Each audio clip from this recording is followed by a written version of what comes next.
नमस्ते। जब बड़े बड़े दावे करके भी मोदी को तीसरी बार प्रधानमंत्री बनने से नहीं रोक पाए तो इंडी गठबंधन ने तानेबाजी और फूट का खेल शुरू कर दिया है। खेल यही कि हाथ नहीं लगा बटेर, चलो नाक पर बैठी मक्खियां ही उड़ा ले। 2 महीने तक उल्टे सीधे करतब करने के बाद अज्ञातवास में जा चुके इंडी ब्लॉक के नेता अब भी मलाल में है कि यह कैसे हो गया। जो ज्यादा फेंक गए थे वे शांत हो गए हैं, लेकिन जो सुनहरे दिनों की उम्मीद कर रहे थे उनकी कसक अब खुलकर सामने आ रही है। ऐसे नेता जिन्होंने देश को एक मंडी समझ रखा है और राजनीति में कमाई के स्रोत की खोज में प्रवेश किया है, उनके लिए देश सेवा से बढ़कर मंत्री पद हमेशा ही एक मायना रहा है। मोटे शब्दों में समझे तो सांसद बनने के बाद ऐसे नेता की नजर हमेशा मंत्री पद पर ही होती है, पर इस मंत्री पद में भी यह मलाईदार और झुंझुना जैसे पद देखते हैं। आम व्यक्ति के लिए देश का मंत्री सिर्फ एक मंत्री होता है जो उसके और देश के हितों के लिए काम करता है, लेकिन कुछ नेताओं के लिए मंत्री पद मलाईदार और झुंझुना हो जाता है। आज हम इसी टॉपिक का विश्लेषण करेंगे और बताएंगे कि लूट तंत्र के माहिर खिलाड़ियों ने कैसे मलाईदार विभाग और झुंझुना विभाग खुद ही तय कर दिए हैं।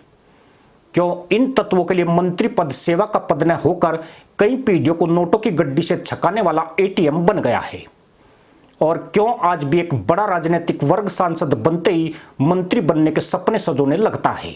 इस विश्लेषण में पहले मोदी कैबिनेट के मंत्री और सहयोगी दलों को मिले विभागों के बारे में समझ लेते हैं, जिसके बाद इंडी ब्लॉक के कुछ नेताओं ने झुंझुना जैसे शब्दों का इस्तेमाल करके देश के संविधान का मजाक उड़ाया है। मोदी सरकार का तीसरा कार्यकाल अब शुरू हो चुका है और प्रधानमंत्री पद की शपथ लेने के 4 दिन बाद ही मोदी G7 की मीटिंग में भाग लेने इटली पहुंच गए हैं। वहीं विदेश राज्य मंत्री कीर्तिवर्धन सिंह कुवैत में हैं, जहां यंगाप शहर की इमारत में बुधवार को लगी आग में 49 लोगों की मौत हो गई, जिनमें 45 भारतीय नागरिक हैं। यानी मोदी सरकार बनते ही तुरंत एक्टिव हो गई है। आमतौर पर ऐसा कम ही देखने को मिला करता था। इससे पहले तो सरकार बनने पर कई दिनों तक जश्न मनाए जाते थे और नेता मंत्री बनने पर गाजे बाजे के साथ अपनी धमक दिखाते थे, पर मोदी सरकार ने सभी परिपाटियों को बदल दिया है और उन नेताओं के लिए कोई स्पेस नहीं छोड़ा है जिन्हें मंत्री पद में मलाईदार और झुंझुना जैसी वैल्यू नजर आती है। इस बार मोदी कैबिनेट 3.0 में कुल 72 सांसद शामिल हैं। इनमें प्रधानमंत्री पद को मिलाकर कुल 31 सांसदों ने कैबिनेट मंत्री की शपथ ली है। वहीं कुल 5 सांसदों ने राज्य मंत्री स्वतंत्र प्रभार के रूप में शपथ ली है। साथ ही कुल 36 सांसद ऐसे हैं जिन्हें केवल राज्य मंत्री का प्रभार सौंपा गया है। यानी सभी 72 सांसदों को अलग अलग विभाग की जिम्मेदारी दी गई है। आपको बता दें कि भारत में मंत्रियों की त्रिस्तरीय प्रणाली है, जिसमें कैबिनेट मंत्री, राज्य मंत्री और राज्य मंत्री स्वतंत्र प्रभार शामिल है।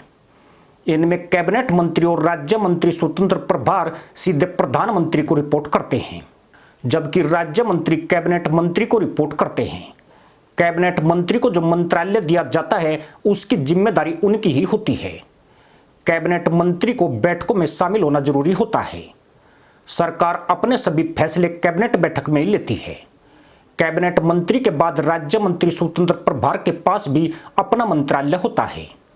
वहीं कैबिनेट मंत्री की मदद के लिए राज्य मंत्री बनाए जाते हैं। कैबिनेट मंत्री की मौजूदगी में मंत्रालय की सारी जिम्मेदारी राज्य मंत्री की होती है, पर राज्य मंत्री कैबिनेट बैठक में शामिल नहीं होते हैं। बीजेपी ने एनसीपी को छोड़कर अपने सहयोगी दलों को मंत्री पद दिए हैं। मोदी कैबिनेट में बीजेपी के 25 मंत्री हैं और 5 मंत्री सहयोगी दलों के हैं। 5 स्वतंत्र प्रभार वाले राज्य मंत्री में से 3 बीजेपी के और 2 सहयोगी दल के हैं। वहीं 36 राज्य मंत्री में 32 बीजेपी के और 4 सहयोगी दलों के हैं। आपको यह भी बता दें कि राष्ट्रीय जनतांत्रिक गठबंधन यानी एनडीए में कुल 41 पार्टियां शामिल हैं। इनमें नेशनल पार्टियों सहित राज्यों के स्थानीय दल भी शामिल हैं। वहीं इंडिया ब्लॉक में 37 पार्टियां शामिल हैं। लेकिन मोदी ने एनडीए अलायंस के सभी दलों को अपनी सरकार में कोई न कोई जिम्मेदारी दी है। मोदी सरकार में यह अब तक का सबसे बड़ा मंत्रिमंडल है।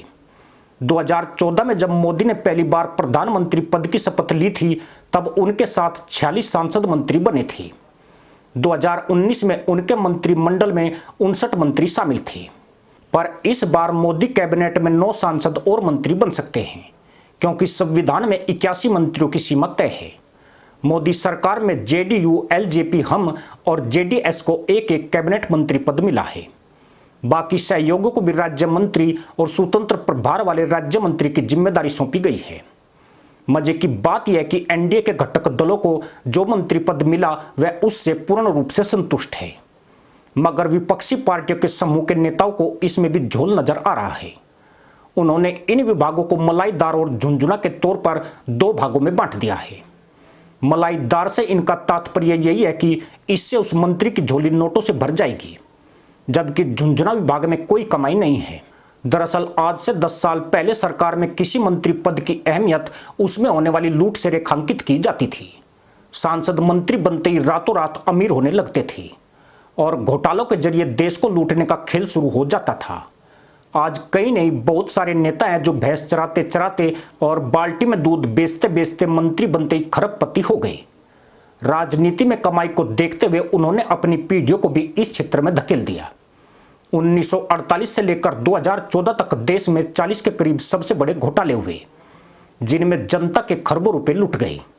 यूपीए के 9 साल में 9 सबसे बड़े घोटाले सामने आए, जिनमें जनता का कई सौ लाख करोड़ रुपया भ्रष्टाचारियों की जेबों में चला गया।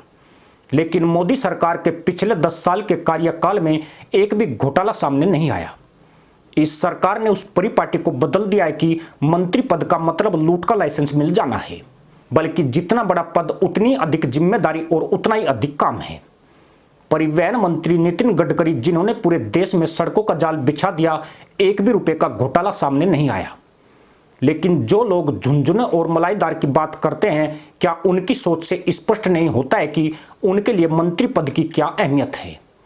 अगर गडकरी की जगह पर मंत्री पद को मलाईदार के रूप में रेखांकित करने वाले लोग होते तो देश इनसे क्या आशा कर सकता था? साल 2014 में मनमोहन की सरकार के पतन के पीछे भ्रष्टाचार एक बड़ी वजह था। तब पीएम पद के दावेदार नरेंद्र मोदी ने अपना चुनावी अभियान में भ्रष्टाचार एक बड़ा मुद्दा बनाया था। बीजेपी राजनीति में सुस्तता की बात करती है, पर विपक्षी दल में एक भी पार्टी राजनीति में ईमानदारी और देशभक्ति के जिक्र से भी परहेज करती है। उन्हें तो डर लगता है कि देशभक्ति की बात से कहीं मुसलमान न बिदक जाए। इनकी इन्हीं विचारधारा की वजह से देश की सत्ता के दरवाजे आज इनके लिए नहीं खुल पा रहे हैं। अब जनता इतनी भी फुद्दू नहीं है कि जो इनके इशारों को नहीं समझ सके। इसी के साथ अनुमति दोस्तों, जय हिंद, वंदे मातरम।